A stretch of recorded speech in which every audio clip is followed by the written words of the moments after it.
Le grand JT de l'éducation vous est présenté par Microsoft.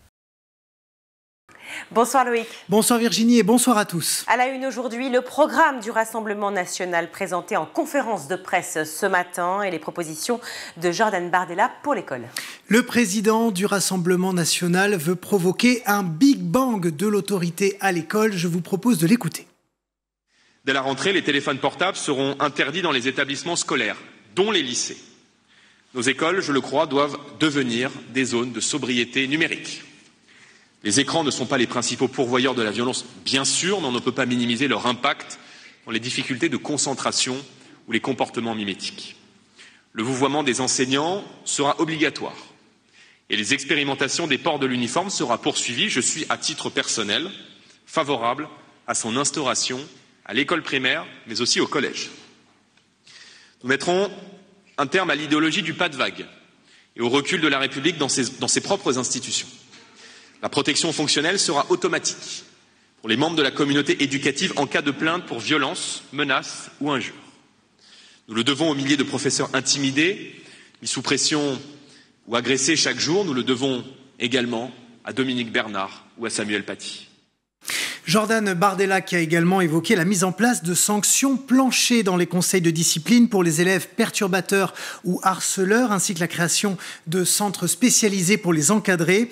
Il souhaite également renouer avec la loi Ciotti de 2010 qui fut abrogée par François Hollande, une loi qui prévoit la suspension des allocations familiales et des bourses scolaires en cas de perturbations graves. Autre annonce, la fin du collège unique et la mise en place d'un collège modulaire pour orienter les élèves dès la 6e vers des filières professionnelles aujourd'hui dévalorisées, et le brevet deviendrait un examen d'orientation post-3e. Un programme auquel répond un appel à la désobéissance des cadres de l'éducation nationale si le Rassemblement national venait à arriver au pouvoir. Une pétition en ligne a été lancée par Emmanuel Constant, principal d'un collège dans le Val-de-Marne. Elle rassemble près de 2500 signatures à l'heure où nous parlons. Des chefs d'établissement, des inspecteurs et inspectrices affirment, je cite, qu'ils n'appliqueront pas des mesures qui contreviendraient aux valeurs de la République et qu'ils ne seront pas les exécuteurs d'une politique contraire aux principes qui fondent leur attachement au service public d'éducation. Emmanuel Constant était l'invité d'RMC ce matin. Il a détaillé les mesures qui le pousseraient à désobéir. Et précisons également qu'il est vice-président socialiste du conseil départemental de Seine-Saint-Denis.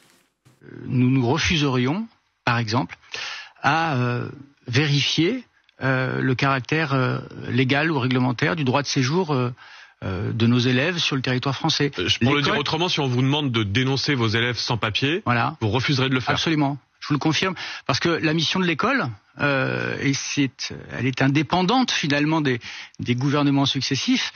Il y a une forme de permanence. La noblesse de l'école, c'est d'accueillir tous les enfants. Mais chacun, après, en conscience et en responsabilité, prendra la décision qu'il juge pertinente. Certains qui ne souhaitent pas accompagner un éventuel gouvernement d'extrême droite vont décider de partir. D'autres vont décider de rester et d'appliquer, quand d'autres, dont je fais partie, ont plutôt l'intention de rester, de ne pas obéir lorsque un certain nombre de mesures seront considérées comme étant en contradiction avec les valeurs de la République. Et la lutte contre l'antisémitisme toujours au cœur de l'actualité depuis le viol d'une adolescente de 12 ans la semaine dernière à Courbevoie. Hier, un nouveau rassemblement républicain a été organisé dans cette ville des Hauts-de-Seine. 1 millier de personnes se sont réunies en soutien à cette jeune fille violée par 3 mineurs parce que juive. Certaines personnalités présentes ont d'ailleurs déploré la faible mobilisation de l'opinion publique sur le sujet. C'est le cas de Joël Mergui, président du consistoire israélite de Paris, interrogé par Europe 1. J'ai eu mal pour mon pays. J'ai eu mal de voir où va notre jeunesse. J'ai eu mal de voir que l'éducation de jeunes enfants peut mener à des actes aussi horribles, à des actes barbares. Il faudra s'attacher à savoir quels sont les enseignements qu'ils ont eu ces enfants pour pouvoir en arriver à ces actes. Mais ce que je vois dans notre société, c'est qu'on a banalisé les crimes qui se sont faits le 7 octobre contre des enfants qui ont été brûlés et des femmes qui ont été violées. On n'a pas vu des émeutes dans la rue, on a vu au contraire comme une forme de permissivité de cela, comme si c'était normal, et on en arrive au drame que nous venons de vivre. Le 8 octobre, des partis politiques ont pu en France qualifier ce qui s'était passé de résistance. On a pu induire dans l'esprit d'une société que de violer des enfants, ça pouvait être de la résistance. Alors voilà le résultat. Et ce matin, l'avocate de la victime était également sur RMC. Maître Muriel Waknin-Melki a donné des nouvelles de l'adolescente et confirmé le mobile antisémite du viol.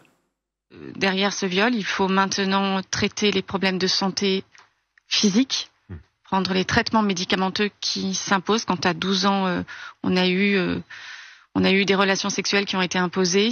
Et puis, évidemment, le suivi psychiatrique et psychologique qui doit se mettre en place pour aider cette petite à sortir de ce cauchemar qui ne la quitte pas depuis maintenant 8 jours. C'est un cauchemar quand elle arrive à trouver le sommeil et c'est un cauchemar quand elle est réveillée parce qu'elle revit plusieurs fois par jour les scènes de viol qu'elle a subies.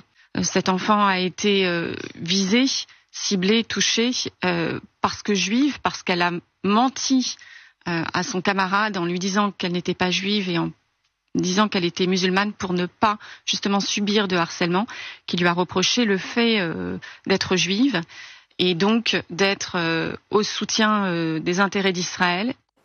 À savoir qu'au premier semestre 2024, les actes antisémites ont augmenté de 300%. Et s'il y avait un peu moins de 1000 personnes recensées lors de la dernière manifestation, eh bien Nicole Belloubet, la ministre de l'Éducation nationale, était présente, elle, lors de ce rassemblement. Elle était l'invitée de RMC ce matin. Elle est revenue sur le temps d'échange et de dialogue avec les élèves autour du racisme et de l'antisémitisme souhaité par Emmanuel Macron. Il sera bel et bien organisé d'ici la fin de l'année et Nicole Belloubet en a dessiné les contours. J'ai écrit à l'ensemble des principaux et des directeurs d'école pour qu'ils organisent cette heure d'enseignement avec des ressources en plus, avec des ressources pédagogiques. Et notamment, si des élèves, par exemple, refusent de suivre cette heure de cours. Mais non, mais un élève ne peut pas refuser de suivre l'heure de cours. Ou s'il le perturbe. Eh bien, nous avons des éléments de réponse. Je viens de vous le dire à l'instant. Il y a des outils pédagogiques. Non, mais c'est important de le redire. Oui, je le redis. Il y a des outils pédagogiques qui sont donnés aux professeurs, qui ont été donnés là par la lettre que je leur ai écrite, et des outils qui viennent d'être réactualisés. Et puis, bien sûr, nous avons les équipes académiques Valeurs de la République qui sont en permanence mobilisables. Nicole Belloubet qui veut également continuer d'informer les jeunes en termes de vie sexuelle et affective avec la mise en place d'un programme officiel sur ces sujets. Nous allons faire paraître dans les jours qui viennent un nouveau programme c'est la première fois qu'il y aura un programme d'éducation à la vie affective et sexuelle pour précisément qu'à chaque niveau et de manière adaptée à l'âge des élèves, nous puissions prendre en compte ces questions de consentement, de violence, de vie affective. Tout cela est, me semble-t-il, tout à fait capital. Vous dites en fonction de l'âge, c'est que c'est un programme de l'école au lycée. Absolument, un programme du CP jusqu'en terminale qui évidemment abordera tous ces sujets. Il sera porté par nos enseignants avec éventuellement des appuis associatifs mais essentiellement par nos enseignants et c'est la première fois que nous aurons un programme précis qui sera donc communiqué à tout le monde. Autre sujet, celui du bac. Alors que les oraux ont commencé ce matin, l'association des professeurs de sciences économiques et sociales appelle à la grève. Elle dénonce des programmes trop chargés et des élèves pas assez préparés. Cette année, les enseignants ont dû aborder 12 chapitres contre 7 en 2022-2023. L'association parle de maltraitance infligée aux collègues et aux élèves par l'institution qui aura conduit à travailler à un rythme effréné, incompatible avec une réelle appropriation des savoirs et des savoir-faire. De nombreux élèves pourraient bien se retrouver sans jury face à eux au moment de leur passage à l'oral, à suivre donc dans les prochains jours. Et on termine avec la mise en garde à vue de 2 mineurs qui ont incendié une école primaire près de Lyon.